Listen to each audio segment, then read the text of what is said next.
Hey, welcome back everyone. In today's video, we are going to make an email slicer in Python.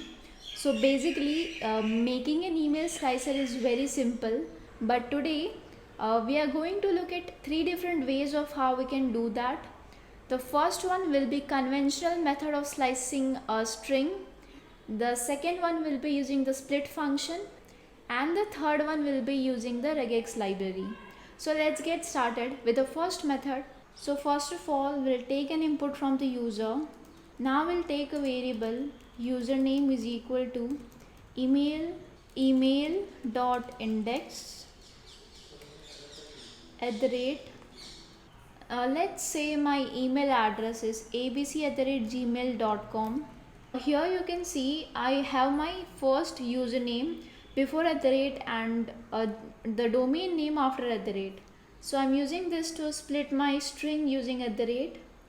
I'm using this colon before because my username is before at the rate. Now let's say domain name is equal to email dot index at the rate, and I'll put a colon here. Now because my domain name is after at the rate, I'll put a colon here. Let's print our username and domain name. So here you can see it prints @gmail.com. So what I'll do, I'll add 1 here.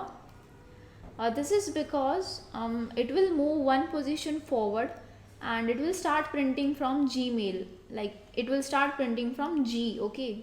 So let's run our program. So here you can see it prints abc and gmail.com perfectly. Now let's move on to a second way of doing the same thing. We'll use split function. Let's say result is equal to email.split by at the rate.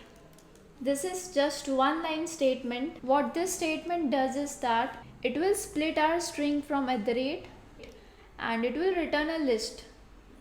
So let's print our list. Let's say print. I'll use f string to print username is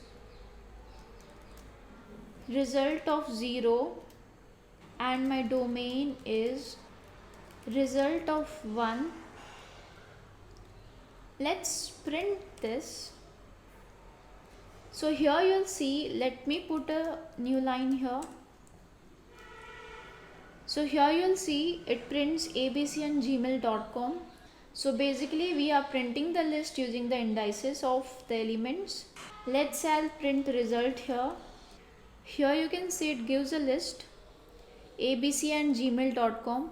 abc is at its 0th position and gmail.com at 1st position. Let's move on to our third way of implementing the same thing using the regex library. So for that we'll have to import RE, that is regular expression library. There's this site here and this site helps you find different regular expressions. It will make it easy for you to just find anything here. So you can go through this. This is really helpful. Let's move back to our code now. Now let's say result is equal to re.split. We want to split this using at the rate. So what we'll do, we'll write at the rate here and we want to split our email string. So let's print our result. This will basically return a list. So this statement will print the result and let's run our code. So here you can see it prints username is abc and domain name is gmail.com. Let me add new line here. So what this function does here is that it will split from at the rate. Now let's say I also want to split it from dot. When I run this, see it just prints Gmail. Now let me just print our result. You'll see that it returns 3 different elements in our list. This is because it is splitting from at the rate, it's splitting from dot. If I also want my string to split from B, I'll do it this way. So here you can see it splits from B as well. So you can write as many number of elements you want your string to split from. So this was using the regex library and we are done with our 3 ways here. and if you have any queries you can post your queries in the comment section below.